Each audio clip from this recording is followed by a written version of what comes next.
नाम को घोषणा आमर हाँपाई जो अपेक्षा थी आज घोषणा हम 11 विधायक 2 जन एमपी पाइছে आगु बजै रखी हमर अंडीबाड़ी गंजाम जो 15 सीट अच्छे आ 2 एमपी सीट अच्छे हार को भोट हार को बढ़ाया हम जो 40% हार अच्छे एटलिस्ट 85% 52% गपिया हमको संग्राम कर डेभलपमेंट प्रक्रिया केमी लोक प्रत्येक लोक सरकार जो नीति नियम व्यवस्था भितर पाई पारे कहीं सहयोग करेंगे मतभेद को दूर करेंगे दल को गंजाम जिले में सब गोटे स्ट्रंग फाउंडेशन रंजाम रु 15 मीन्स गोटे छोटिया भाव कि 15 मीन्स गोटे पार्ट आप साइज 5टा जिले मिले गोटे गंजाम जिला सो आम जिले जिते स्ट्रंग हम मुझे अनुरोध करी रिटर्निंग ऑफिसर स्टेट सेक्रेटरी भी अच्छा गंजाम जिला को कौन प्रकार मुझे रिजन कथा कहबी दक्षिण ओडिशा नेग्लेक्ट जमी न हम से ध्यान देवे आ बड़का जिन आमको छाड़े अशोक भाई नेतृत्व में गंजाम जिला छतरपुर गोपालखंड पाखापाखि गंजाम जिला कथा अशोक भाई बुझुते संकल्प आम मैंने विधायक मैंने नकू मंत्री मैंने दायित्व अच्छे अशोक भाई हो शारदा भाई हो मानस भाई हो जी भी जिला सभापति हम केन्द्र राज्य जिला निष्पत्ति अनुसार ही पार्टी चलो ये कौन व्यक्तिर पार्टी नहीं एकमात्र भारत वर्ष राजनैतिक दल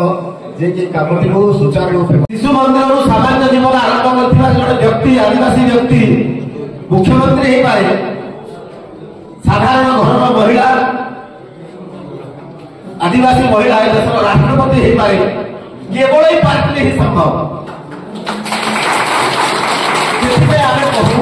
कि पार्टी होती डिफरेंस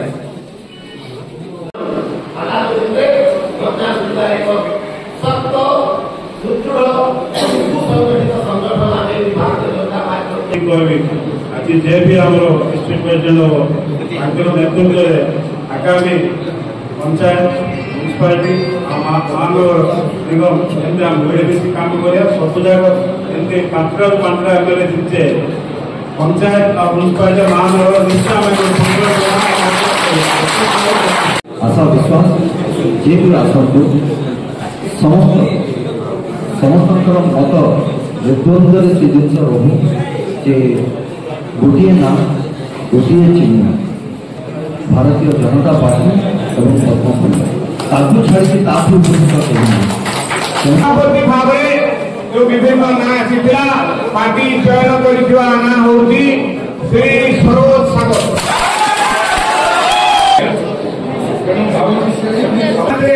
चंद्र रथ मनोज कुमार सेठी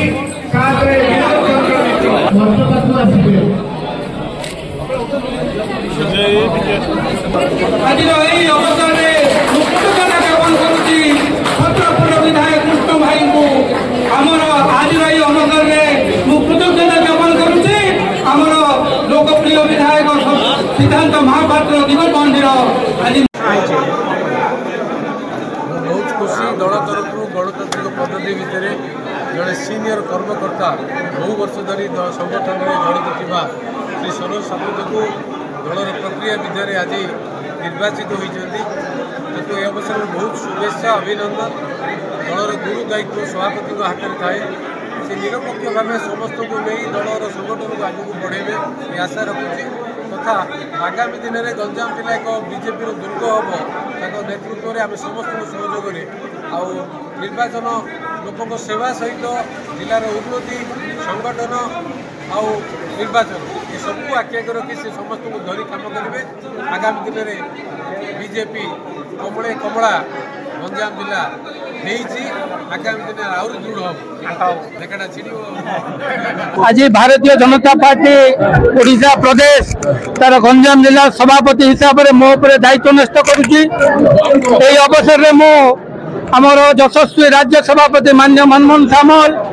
आमर यशस्वी मुख्यमंत्री मान्य मोहन चरण माझी आमर नेता मान्य धर्मेंद्र प्रधान भारतीय जनता पार्टी आदरणीय नेता माननीय विभूतिभूषण जेना महोदय आमर ए अंचल सांसद माननीय प्रदीप पाणिग्राही एवं समस्त विधायक को मु मोर कृतज्ञता ज्ञापन करुच्ची एवं मोर गोटे मात्र कथा जे भारतीय जनता पार्टी जो विचार को लेकर कार्य करुच्ची से विचार एवं संगठन को सुदृढ़ करने आमर एकमात्र लक्ष्य हम एवं मुझे से कम निजक संपूर्ण रूप नियोजित करवा और पार्टी समस्त कार्यकर्ता सरकार कथा को कार्यक्रम को विकास कार्यक्रम को लोकों पाखे पहुंचाइबा एवं लोकों भितर भारतीय जनता पार्टी संगठन को सुदृढ़ करवा और आगामी दिन में एक आउरी शक्तिशाली संगठन ये ठिया करवा यह आम लक्ष्य हम। आज गंजाम जिला भारतीय जनता पार्टी पे एक शुभ दिन। आज आमर वैचारिक प्रतिबद्धता रखुवा एवं राष्ट्र सर्वस्व मानुवा यही जड़े जुझारू कार्यकर्ता एक प्रकार साधक भारतीय जनता पार्टी गंजाम जिलार सरोज सावंत को सभापति भाव में पाई आम समस्ते गर्वित। मु आशा करुच्ची आगामी दिन रे भारतीय जनता पार्टी को गंजाम जिले में एकत्रित करी जो सफलता विगत दिन में लोकसभा एवं विधानसभा मानक एठिकार जनता आमको देइचंती से सब को आगामी दिन पर्यंत संगठन को सुदृढ़ करी ए जिले में एक भल समन्वय रखिक लोक प्रतिनिधि एवं संगठन भितर समन्वय रखिक आग को पार्टी को निश्चित भाव में बढ़े आग को बढ़ेबे ये मोर आशा एवं अपेक्षा। गत अक्टोबर मास संगठन पर्व आरंभ होता फर्स्ट मेंबरशिप ड्राइव तापर आम मंडल सभापति चयन तापर आज डिस्ट्रिक्ट प्रेसिडेंट तापर राज्य सभापति हम नेशनल प्रेसिडेंट डिक्लेयर हम ए संगठन अधिक करने आमर मेन लक्ष्य आए भी प्रेसिडेंट नुआ प्रेसिडेंट हो आमर नेतृत्व में मु चाहूँगी आज आम संकल्प नौ जमी ब्रह्मपुर महानगर आगामी इलेक्शन जमी हथियार करूँ आम मेन लक्ष्य से आज आम सरोज नेतृत्व में आज आरंभ हो।